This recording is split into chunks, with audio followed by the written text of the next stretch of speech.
ಆದ್ದರಿಂದ ಇಲ್ಲಿಯ ಜನರ ಹಿತದೃಷ್ಟಿಯಿಂದ ಈ ಭಾಗದಲ್ಲಿ ಸರ್ವೆ ನಡೆಸಿ ಅಗತ್ಯ ಇರುವ ಕಡೆ ಕಾಲು ಸಂಖ್ಯೆಗಳನ್ನು ನಿರ್ವಹಿಸಿಕೊಡಬೇಕಾಗಿ ಮಾನ್ಯ ಲೋಕೋಪಯೋಗಿ ಇಲಾಖೆ ಮಂತ್ರಿಗಳನ್ನು ಶೂನ್ಯ ವೇಳೆಯಲ್ಲಿ ಒತ್ತಾಯಿಸುತ್ತಿದ್ದೇನೆ. ಸನ್ಮಾನ್ಯ ಸಭಾಪತಿಗಳೇ, ಮಾನ್ಯ ಸದಸ್ಯರಾದ ಮಂಜುನಾಥ್ ಭಂಡಾರಿ ಅವರು ಒಳ್ಳೆಯ ವಿಷಯವನ್ನು ಪ್ರಸ್ತಾಪ ಮಾಡಿದ್ದಾರೆ. ಈಗಾಗಲೇ ನಮ್ಮ ಸರ್ಕಾರ ಬಂದ ಮೇಲೆ ಕಳೆದ ಸಾರಿನ 100 ಕಾಲು ಸಂಖ್ಯೆಗಳನ್ನು ಈ 12 ಜಿಲ್ಲೆಗಳಲ್ಲಿ ಈಗಾಗಲೇ ಮಂಜೂರು ಮಾಡಿದೆ. ಕೆಲವು ಈಗಾಗಲೇ ನಿರ್ಮಾಣಗೊಂಡಿದೆ, ಇನ್ನು ಕೆಲವು ನಿರ್ಮಾಣಗೊಳ್ಳಬೇಕಾಗಿದೆ. ಈ ಸಾರಿ ಸುಮಾರು 200 ಮಂಜೂರಾತಿ ಮಾಡಲಿಕ್ಕೆ ಆದೇಶ ಮಾಡಿದೆ. 200 12 ಜಿಲ್ಲೆಯಲ್ಲಿ. ಇದು ವಿಶೇಷವಾಗಿ ನನ್ನ ಕನಸಿನ ಯೋಜನೆ ಆಗಿದೆ ಸಭಾಪತಿಗಳೇ. ಇದು ಭಾಳ ಅವಶ್ಯಕತೆ ಇದೆ ಮತ್ತು ಭಾಳ ಕಡಿಮೆ ಖರ್ಚಲ್ಲಿ ಆಗ್ತಿದೆ. ಏನು ಭಾಳ ದೊಡ್ಡ 10 ಲಕ್ಷ ಇದೆ, 15, 25 ಲಕ್ಷದಲ್ಲಿ ಆಗ್ತದೆ. ಇದು ನಮ್ಮ ಇಲಾಖೆ, ನಮ್ಮ ಸರ್ಕಾರ ಇದನ್ನು ಭಾಳ ಪ್ರಿಯಾರಿಟಿ ಮೇಲೆ ತೆಗೆದುಕೊಳ್ತದೆ. ಕಳೆದ ಸಾರಿ 100 ಮಾಡಿದ್ದೇವೆ, ಈ ಸಾರಿ 200 ಮಾಡ್ತಿದ್ದೇವೆ. ಇನ್ನೂ ಮುಂದಿನ ವರ್ಷ ಇನ್ನೂ ಜಾಸ್ತಿ ಮಾಡಿ ಆದಷ್ಟು ಬೇಗ ಎಲ್ಲ ಕಾಲು ಸಂಖ್ಯೆಗಳನ್ನು ಕೊಡುವಂಥ ಪ್ರಯತ್ನವನ್ನು ನಮ್ಮ ಇಲಾಖೆ ಮಾಡ್ತೇನೆ ಅನ್ನೋ ಮಾತನ್ನು ಸನ್ಮಾನ್ಯ ಸದಸ್ಯರಿಗೆ ಭರವಸೆಯನ್ನು ನೀಡಲಿಕ್ಕೆ ಇಚ್ಛೆ ವ್ಯಕ್ತ ಮಾಡ್ತೀನಿ. ಅಧ್ಯಕ್ಷರೇ, 2024-25 ಸಾಲಿನ ಸರ್ಕಾರಿ ಪದವಿ ಪೂರ್ವ ಕಾಲೇಜುಗಳಲ್ಲಿ ಕಾರ್ಯನಿರ್ವಹಿಸುತ್ತಿರುವ ವಿವಿಧ ವಿಷಯಗಳ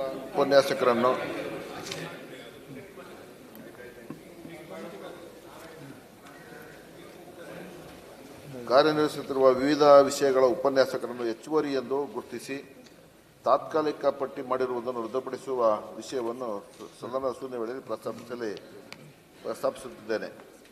ಮೇಲ್ಕಂಡ ವಿಷಯಕ್ಕೆ ಸಂಬಂಧಿಸಿದಂತೆ 24-25 ಸಾಲಿನ ಸರ್ಕಾರಿ ಪದವಿ ಪೂರ್ವ ಕಾಲೇಜುಗಳಲ್ಲಿ ಕಾರ್ಯನಿರ್ವಹಿಸುತ್ತಿರುವ ವಿವಿಧ ವಿಷಯಗಳ ಉಪನ್ಯಾಸಕರನ್ನು ಹೆಚ್ಚುವರಿ ಎಂದು ಗುರುತಿಸಿ ತಾತ್ಕಾಲಿಕ ಪಟ್ಟಿ ಮಾಡಿ ದಿನಾಂಕ 19/7/2024 ಆದೇಶ ಹೊರಡಿಸಿ ಪಟ್ಟಿ ಬಿಡುಗಡೆ ಮಾಡಲಾಗಿದೆ. ಮಾನ್ಯ ಅಧ್ಯಕ್ಷರೇ, ಸರ್ಕಾರಿ ಪದವಿ ಪೂರ್ವ ಕಾಲೇಜು ಉಪನ್ಯಾಸಕರನ್ನು 23-24 ಸಾಲಿನ ದಾಖಲಾತಿ ಪರಿಗಣಿಸಿ ಹೆಚ್ಚುವರಿ ಎಂದು ಗುರುತಿಸಿ ತಾತ್ಕಾಲಿಕ ಪಟ್ಟಿ ಪ್ರಕಟ ಅಂದರೆ ಹಿಂದಿನ ವರ್ಷದನ್ನು ಗುರುತಿಸಿ ಮಾಡಿದ್ದಾರೆ. ಅಧ್ಯಕ್ಷರೇ, ಈ ಪಟ್ಟಿಯನ್ನು 23-24 ಸಾಲಿನ ವಿದ್ಯಾರ್ಥಿ ದಾಖಲಾತಿಯ ಮೇಲೆ ಪ್ರಕಟ ಮಾಡಿದ್ದು ಇದು ಸಂಪೂರ್ಣ ಅವೈಜ್ಞಾನಿಕವಾಗಿದೆ.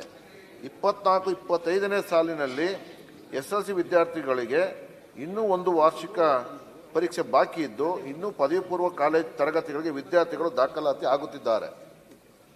ಆದರೆ ಪ್ರಸ್ತುತ ವರ್ಷದ ವಿದ್ಯಾರ್ಥಿಗಳ ದಾಖಲಾತಿಯನ್ನು ಪರಿಗಣಿಸದೆ 23-24 ಸಾಲಿನ ವಿದ್ಯಾರ್ಥಿಗಳ ದಾಖಲಾತಿ ಪರಿಗಣಿಸಿ ಹೆಚ್ಚುವರಿ ಪಟ್ಟಿ ಮಾಡಿರುವುದರಿಂದ 50 ವರ್ಷಕ್ಕಿಂತ ಹೆಚ್ಚು ವಯಸ್ಸಾಗಿರುವ ಅನಾರೋಗ್ಯದ ಸಮಸ್ಯೆ ಉಪನ್ಯಾಸಗಳು ತುಂಬ ತೊಂದರೆಯಾಗಿದೆ. ಈಗಾಗಲೇ ಹೈಕೋರ್ಟ್ನಲ್ಲಿಯೂ ಸಹ 50 ವರ್ಷಕ್ಕಿಂತ ಹೆಚ್ಚು ವಯಸ್ಸಾಗಿರುವ ಶಿಕ್ಷಕರು ಉಪನ್ಯಾಸಗಳನ್ನು ಹೆಚ್ಚುವರಿ ಪರಿಗಣಿಸಿ ವರ್ಗಾವಣೆ ಮಾಡಿರುವುದು ಸರಿಯಲ್ಲ ಕ್ರಮವನ್ನು ಎಂದು ರದ್ದುಗೊಳಿಸಿದೆ ಹೈಕೋರ್ಟ್.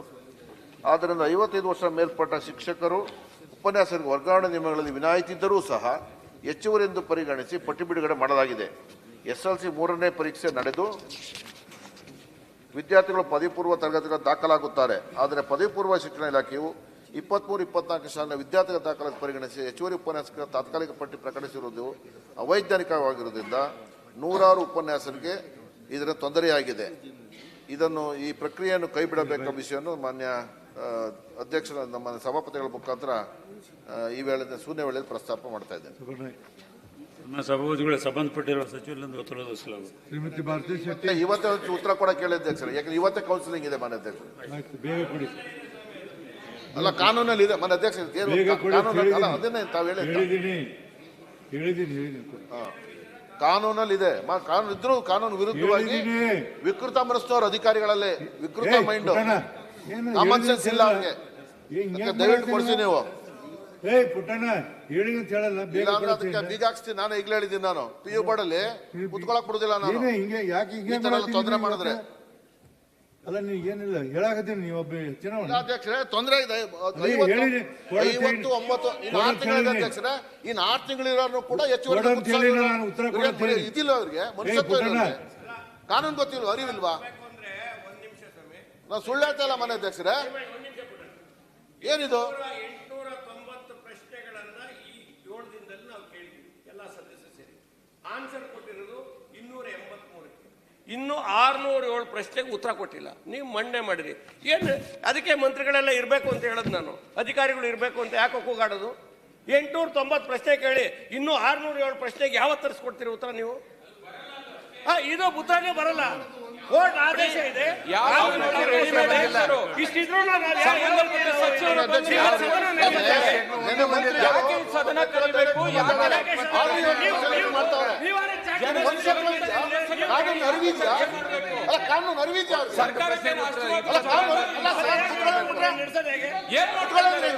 ಒತ್ತಡ ಹೇಳ್ಬೇಕು ಸರ್. ಕುತ್ಕೊಳ್ಳಿ ಅಂದ್ರೆ ಮತ್ತೆ ನಾವು ಕೆಲಸ ಪ್ರಶ್ನೆ ಕೇಳ್ತೀವಿ. ಆಡಳಿತ ಪಕ್ಷ ಇರ್ಬೋದು, ವಿರೋಧ ಪಕ್ಷ ಎಲ್ಲ ಪ್ರಶ್ನೆ ಕೇಳಿರೋದು. ಈ ವಿಷಯನ ದಯವಿಟ್ಟು ಇವತ್ತು ನೀವು ಇತ್ಯರ್ಥಪಡಿಸಬೇಕು. ಗಮನಕ್ಕೆ ಬಂದು ನಿನ್ನೆ ಲೆಕ್ಕ ತೆಗೀರಿ, ನೀವು ಲೆಕ್ಕ ತೆಗೀರಿ. ಪ್ರತಿ ಅಧಿವೇಶನ ಹೇಳ್ದೆ ಸಮಯ ಕೇಳಿದೆ. ಪ್ರತಿ ಎಲ್ಲ ಕಾಲಕ್ಕೆ ಆಗಿರ್ತಕ್ಕಂಥದ್ದು ಎಲ್ಲ ಒಂದು ಫಿಂಗರ್ ಟಿಪ್ಸ್ ಅಲ್ಲಿ ಕೊಡ್ತಕ್ಕಂಥ ಅವಕಾಶ ನಮ್ಮ ಎಲ್ಲ ಅಧಿಕಾರಿಗಳಿದೆ. ಯಾಕೆ ಬರ್ತಾ ಇಲ್ಲ ಪ್ರಶ್ನೆ ಉತ್ತರ? ಮಾಹಿತಿ ಇಲ್ವಾಗಿದ್ರೆ ಹುಟ್ಟಿದ ಸಮಸ್ಯೆ ಒಂದ್ ನಿಮಿಷ ಸಭಾನಾಯಕರೇ, ಪ್ರತಿದಿನ ಹೇಳ್ತೀವಿ ನಾವು, ಮತ್ತೆ ಅಧಿಕಾರಿ ಏನ್ ಮಾಡ್ತಾರ? ಪ್ರತಿದಿನ ಉತ್ತರ ಕೊಡ್ಬೇಕಂತ ಐತಿ, ಯಾಕೆ ಹಾಕ್ಬೇಕು 0 ಅವರ್ಸ್? ಮುಖ್ಯವಾಗಿದೆ ಅಂತ ನೀವು ಕೊಡ್ತೀನಿ ಅಂತ ಹೇಳ್ತೀರಿ, ಅವ್ರು ಕೊಡ್ತೀನಿ ಅಂತ. ಮತ್ತೆ ಅಧಿಕಾರಿಗಳ ಮೇಲೆ ಕ್ರಮ ತಗೊಳ್ಳಿ ನೀವು. ನಿನ್ನೆ ಮತ್ತೆ ಎಲ್ಲ ಒಂದು ನಿಮಿಷ, ಯಾರ ಅಧಿಕಾರಿಗಳು ಇದನ್ನ ಕೊಟ್ಟಿಲ್ಲ ನೀವು ಕ್ರಮ ತಗೊಳ್ಳಿ. ಇಲ್ಲಿ ಮಟ್ಟ ಉತ್ತರ ಅವ್ರು ಹೆಂಗ್ ನಡೀತದೆ? 2 ದಿವಸ ಹೆಂಗ್ ಮಾಡ್ತೀವಿ? ಕ್ರಮ ತಗೊಳ್ಳಿ. ಒಂದ್ ನಿಮಿಷ ತಡೀರಿ. ಈಗಾಗಲೇ ಮುಖ್ಯ ಕಾರ್ಯನಿರ್ವಾಹಕರಿಗೆ ಪೆಂಡಿಂಗ್ ಇದೆ ಎಷ್ಟಿದೆ ಅಂತ ಹೇಳಿ ನಿನ್ನೆ ಬರ್ತೀವಿ. ಒಂದ್ ನಿಮಿಷ ರೀ, ಮತ್ತೊಂದ್ಸರಿ ಹೇಳ್ತೀನಿ ನಾನು. ಕೂಡ್ರಿ, ಅಧಿವೇಶನ ನಡೆದಾಗ ಮಹತ್ವವಾದಂತ ವಿಷಯಗಳನ್ನು ತಂದಿರ್ತಾರೆ. ಉತ್ತರ ಕೊಡಿದ್ರೆ ನಮ್ಗೆ ಯಾರು ಏನ್ ಮಾಡಂಗ ಅಂತ ನೀವು ಅಧಿಕಾರಿಗಳ ಕ್ರಮ ತಗೊಳ್ಳಿ. ನಾ ಹೇಳ್ತೀನಿ ಎಷ್ಟು ಉಳ್ದಾವ, ಯಾಕೆ ಕೊಟ್ಟಿಲ್ಲ, ಯಾವ ಅಧಿಕಾರಿಗಳು ಅವ್ರ ಮೇಲೆ ಇಲ್ಲ ಅವ್ರಿಗೆಲ್ಲ ಕ್ರಮ ತಗೊಳ್ಳಿ. ನಾಳೆ ನೀವು ಸದನದಲ್ಲಿ ನಾಳೆ ನಮ್ಮ ಸದನದಲ್ಲಿ ಮಾತಾಡಕ್ಕೆ ಬಿಡಿ. ನೋಡಿ, ನನಗೆ ಹಿಂಗಾರಿ ಎದ್ದು ನೋಡಿ ಬಿಡ್ತೀನಿ ನಾನು. ಏನ್ರಿ ಸ್ವಲ್ಪ ಈಗ ನಾ ಹೇಳಕತ್ತೀನಿ ಕೇಳುದಿಲ್ಲ. ನೋಡಿ ಸಭಾನಾಯಕರು, ನಿಮ್ಗೆ ಹೇಳ್ತೀನಿ, ಇದು ನನಗೂ ಬೇಸರ ಅನ್ಸತಿ. ಏನ್ ಮಾಡಕ್ಕಾಗತ್ತೆ? ನಾ ಕುತ್ಕೊಂಡು ಈಗ ನಾ ಹೇಳ್ತೀನಿ, ಎಷ್ಟು ಭುಜಗಳು ಉಳಿದವಲ್ಲ ಎಲ್ಲದಕ್ಕೂ ಯಾಕೆ ಉತ್ತರ ಕೊಟ್ಟಿಲ್ಲ, ಯಾರು ಕೊಟ್ಟಿಲ್ಲ, ಅವ್ರ ಮೇಲೆ ನೀವು ಕ್ರಮ ತಗೊಂಡು ನೀವು ಸದನ ತಿಳಿಸ್ಬೇಕು ಅಂದೆ. ಎಲ್ಲ ವಿವರಣೆ ಕೇಳ್ಕೊಂಡು ಇಮಿಡಿಯೇಟ್ ತರಿಸ್ಕೊಟ್ರೆ ಆಯ್ತು.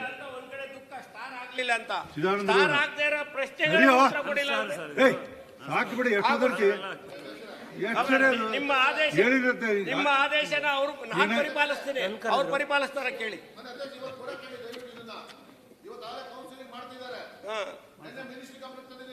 ಶಿಕ್ಷಣ ಆಯ್ತು, ಕೌನ್ಸಿಲಿಂಗ್ ಕಂಟಿನ್ಯೂ ಮಾಡಿದ್ದಾರೆ. ಮಧ್ಯಾಹ್ನ ಕೊಡ್ಸಿ. ಮಾನ್ಯ ಸಭಾಪತಿಗಳೇ, ವಿಷಯ ಗೃಹಲಕ್ಷ್ಮಿ ಯೋಜನೆಯ ಫಲಾನುಭವಿಗಳಿಗೆ ಹಣ ಜಮಾಯಾಗದೆ ಇರುವ ಬಗ್ಗೆ ಶೂನ್ಯ ವೇಳೆಯಲ್ಲಿ ಪ್ರಸ್ತಾವಿಸುವ ಕುರಿತು 1,29 ಲಕ್ಷ ಅರ್ಹರಿಗಿಲ್ಲ ಗೃಹಲಕ್ಷ್ಮಿ. ಕಾದು ಸುಸ್ತಾದ ನಾರಿಯರು ಸಿಗದ ಲಕ್ಷ್ಮಿ ಭಾಗ್ಯ ಎಂಬ ವಿಶೇಷ ಶೀರ್ಷಿಕೆಯಡಿಯಲ್ಲಿ ದಿನಾಂಕ 23/7/24 ಕನ್ನಡ ದಿನಪತ್ರಿಕೆಯಲ್ಲಿ ಪ್ರಕಟವಾಗಿದ್ದು, ಕಾಂಗ್ರೆಸ್ ರಾಜ್ಯ ಸರ್ಕಾರದ ಮಹತ್ವಾಕಾಂಕ್ಷಿ ಗ್ಯಾರಂಟಿಗಳ ಪೈಕಿ ಗೃಹಲಕ್ಷ್ಮಿ ಯೋಜನೆಯು ಒಂದಾಗಿದೆ. ಆದರೆ ಸದರಿ ಯೋಜನೆಯ ಫಲಾನುಭವಿಗಳಿಗೆ ಪ್ರತಿ ತಿಂಗಳು ಹಣ ಜಮಾ ಆಗದೆ 2-3-4 ತಿಂಗಳಿಗೊಮ್ಮೆ ಜಮಾ ಆಗುತ್ತಿರುವುದು ದುರ್ದೈವದ ಸಂಗತಿ. ರಾಜ್ಯದ ಸುಮಾರು 1.29 ಲಕ್ಷ ಮಹಿಳೆಯರಿಗೆ ಗೃಹಲಕ್ಷ್ಮಿ ಯೋಜನೆಯ ಹಣವೇ ಜಮೆಯಾಗಿಲ್ಲ ಎಂದು ವರದಿಯಾಗಿದೆ. ರಾಜ್ಯದಲ್ಲಿ ಇತ್ತೀಚೆಗೆ ನಡೆದ ಲೋಕಸಭಾ ಚುನಾವಣೆ ವೇಳೆಯಲ್ಲಿ ರಾಜ್ಯ ಸರ್ಕಾರ ಗೃಹಲಕ್ಷ್ಮಿ ಯೋಜನೆಯ ಹಣ ಜಮಾ ಮಾಡಿತ್ತು. ಒಂದು ಕಡೆಗೆ ಅಭಿವೃದ್ಧಿ ಕಾಮಗಾರಿಗಳು ಸ್ಥಗಿತಗೊಂಡಿವೆ, ಮತ್ತೊಂದು ಕಡೆ ಲೋಕಸಭಾ ಚುನಾವಣೆ ನಂತರ ಇನ್ನೂವರೆಗೂ ಹಣ ರಾಜ್ಯದ ಗೃಹಲಕ್ಷ್ಮಿ ಫಲಾನುಭವಿಗಳಿಗೆ ಜಮೆಯಾಗದಿರುವುದು ಆತಂಕ ಮೂಡಿಸಿದೆ. ಗೃಹಲಕ್ಷ್ಮಿ ಯೋಜನೆಯ ಹಣ ಜಮಾಯಾಗದೆ ಇರುವುದನ್ನು ಗಮನಿಸಿದಾಗ ರಾಜ್ಯ ಸರ್ಕಾರದ ಬೊಕ್ಕಸ ಬರಿದಾಗಿದೆ ಎಂದು ಮೇಲ್ನೋಟಕ್ಕೆ ಎದ್ದು ಕಾಣುತ್ತಿದೆ. ಚುನಾವಣೆ ವೇಳೆ ಜನರಿಗೆ ಆಶ್ವಾಸನೆ ನೀಡಿದ ಗ್ಯಾರಂಟಿ ಯೋಜನೆಗಳ ಹಣೆಬರ ಇಷ್ಟೇ ಎಂದು ತಿಳಿಯುತ್ತದೆ. ಒಟ್ಟಾರೆ ಹೇಳುವುದಾದರೆ ರಾಜ್ಯದಲ್ಲಿ ಗೃಹಲಕ್ಷ್ಮಿ ಹಣಕ್ಕಾಗಿ ಕಾತುರದಿಂದ ಕಾಯುತ್ತಿರುವ ಮಹಿಳೆಯರಿಗೆ ಆದಷ್ಟು ಬೇಗ ಹಣ ಜಮಾ ಮಾಡಲು ಸೂಕ್ತ ಕ್ರಮ ಕೈಗೊಳ್ಳಬೇಕೆಂದು ಒತ್ತಾಯಿಸಿ ಇಂದಿನ ಶೂನ್ಯ ವೇಳೆಯಲ್ಲಿ ಪ್ರಸ್ತಾಪಿಸುತ್ತಿದ್ದೇನೆ. ಸರ್, ನಾನು ಸಭಾಪತಿಗಳೇ ಸಂಬಂಧಪಟ್ಟಿರುವ ಸಚಿವರಿಂದ ಉತ್ತರ ಒದಗಿಸಲಾಗುವುದು.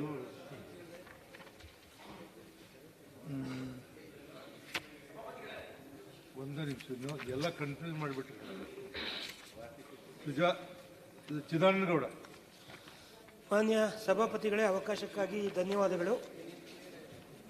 ದಿನಾಂಕ 22 ಜುಲೈ ಸೋಮವಾರ ವಿಜಯ ಕರ್ನಾಟಕ ದಿನಪತ್ರಿಕೆಯಲ್ಲಿ 1,08,132 ಕುಟುಂಬಗಳಿಗಿಲ್ಲ ಸೂರಿನ ಆಸರೆ, 29,744 ಕುಟುಂಬಕ್ಕೆ ನಿವೇಶನ ಇಲ್ಲ, ಸೂರಿಗೆ ಇನ್ನೆಷ್ಟು ವರ್ಷ ಕಾಯಬೇಕು? ತುಮಕೂರು ಜಿಲ್ಲೆಗೆ ಸಂಬಂಧಪಟ್ಟಂತೆ ವರದಿಯನ್ನು ಆಧರಿಸಿ ಈ ಒಂದು ಶೂನ್ಯ ವೇಳೆಯಲ್ಲಿ ಪ್ರಶ್ನೆಯನ್ನು ಕೇಳೋದಕ್ಕೆ ಬಯಸ್ತೇನೆ. ದೇಶಕ್ಕೆ ಸ್ವಾತಂತ್ರ್ಯ ಬಂದು 75 ವರ್ಷಗಳು ಕಳೆದಿದೆ. ದೇಶ ಸ್ವಾತಂತ್ರ್ಯದ ಸುವರ್ಣ ಮಹೋತ್ಸವವನ್ನು ಆಚರಿಸ್ತಾ ಇದೆ. ಬೆಂಗಳೂರಿಗೆ ಪರ್ಯಾಯವಾಗಿ ತುಮಕೂರು ಅಭಿವೃದ್ಧಿ ಆಗ್ತಾ ಇದೆ. ತುಮಕೂರಿಗೆ ಮೆಟ್ರೋ ಸಂಪರ್ಕ ಕಲ್ಪಿಸಲಾಗ್ತಾ ಇದೆ. ತುಮಕೂರು ಜಿಲ್ಲೆಯನ್ನು ಸಹ ಗ್ರೇಟರ್ ಬೆಂಗಳೂರಿಗೆ ಸೇರಿಸಬೇಕು ಎಂದು ಸರ್ಕಾರ ಪ್ರಯತ್ನಿಸ್ತಾ ಇದೆ. ಸರ್ಕಾರ ದೊಡ್ಡ ದೊಡ್ಡ ಗುರಿಗಳನ್ನು ತಲುಪಲು ಹೋರಾಡುತ್ತಿದೆ. ಆದರೆ ನಮ್ಮ ಜಿಲ್ಲೆಗೆ ಜನತೆಗೆ ಅಗತ್ಯವಾಗಿ ಬೇಕಾದ ವಸತಿ ಸೌಲಭ್ಯವನ್ನು ಕಲ್ಪಿಸುವಲ್ಲಿ ವಿಫಲವಾಗಿದೆ. ತುಮಕೂರು ಜಿಲ್ಲೆಯಲ್ಲಿ ನಿವೇಶನವಿದ್ದು ಮನೆ ಇಲ್ಲದವರು 78,388 ಕುಟುಂಬ, ನಿವೇಶನ ಮತ್ತು ಮನೆ ಎರಡೂ ಇಲ್ಲದವರು 29,744 ಕುಟುಂಬಗಳಿವೆ. ತಾಲೂಕುವಾರು ನೋಡುವುದಾದರೆ ನಮ್ಮ ಶಿರಾ ತಾಲೂಕಿನಲ್ಲಿ ಅತಿ ಹೆಚ್ಚು 19,590 ಮನೆ ಮತ್ತು ನಿವೇಶನ ರೈತರು ಇದ್ದಾರೆ. ಜಿಲ್ಲಾ ಕೇಂದ್ರ ತುಮಕೂರು ತಾಲೂಕಿನಲ್ಲಿ 15,143, ಕುಣಿಗಲ್ನಲ್ಲಿ 12,217, ಮಧುಗಿರಿಯಲ್ಲಿ 10,778, ಪಾವಗಡದಲ್ಲಿ 11,137, ಚಿಕ್ಕನಾಯಕನಹಳ್ಳಿಯಲ್ಲಿ 10,863, ಗುಬ್ಬಿ 9,997, ಕೊರಟಗೆರೆಯಲ್ಲಿ 6,747, ತಿಪ್ಟೂರು 5,351 ಕುಟುಂಬಗಳು. ಹೀಗೆ ಒಟ್ಟು 1,08,132 ಕುಟುಂಬಗಳು ಮನೆ ಮತ್ತು ನಿವೇಶನ ರಹಿತರಾಗಿದ್ದಾರೆ. ಪ್ರತಿ ಕುಟುಂಬಕ್ಕೆ ಮನೆ ಸಿಗಬೇಕೆಂಬ ಸಂಕಲ್ಪ ಕೇಂದ್ರ ಮತ್ತು ರಾಜ್ಯ ಸರ್ಕಾರದ್ದು. ಈ ಸಂಕಲ್ಪ ಸಾಕಾರಗೊಳ್ಳುವುದು ವಿಳಂಬವಾಗುತ್ತಿದೆ ಎನ್ನುವುದು ಪತ್ರಿಕೆಯ ಅಂಕಿಅಂಶಗಳಿಂದ ಸ್ಪಷ್ಟವಾಗುತ್ತಿದೆ. ಎಷ್ಟೋ ಕುಟುಂಬಗಳಿಗೆ ಮನೆ ಇಲ್ಲದೆ, ವಿಳಾಸವೂ ಇಲ್ಲದೆ ಸರ್ಕಾರಿ ಸೌಲಭ್ಯಗಳಿಂದ ವಂಚಿತ ಆಗ್ತಿದ್ದಾರೆ. ನಮ್ಮ ಜಿಲ್ಲೆಯಲ್ಲಿ ಎಲ್ಲ ವಸತಿ ರೈತರಿಗೆ ಶೀಘ್ರವಾಗಿ ವಸತಿ ಸೌಕರ್ಯವನ್ನು ಕಲ್ಪಿಸಿಕೊಡಬೇಕು ಅಂತೇಳಿ ಸರ್ಕಾರವನ್ನು ಈ ಶೂನ್ಯ ವೇಳೆಯಲ್ಲಿ ಒತ್ತಾಯಿಸ್ತೇನೆ.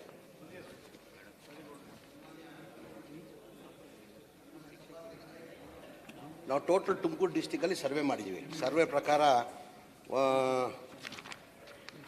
1,50,880 ಜನ, ಸೈಡ್ಲೆಸ್ ಬಂದು 78,202, ಹೌಸ್ಲೆಸ್ ಸೈಡ್ಲೆಸ್ ಬಂದು 29,320, ಅರ್ಬನ್ನಲ್ಲಿ 4,600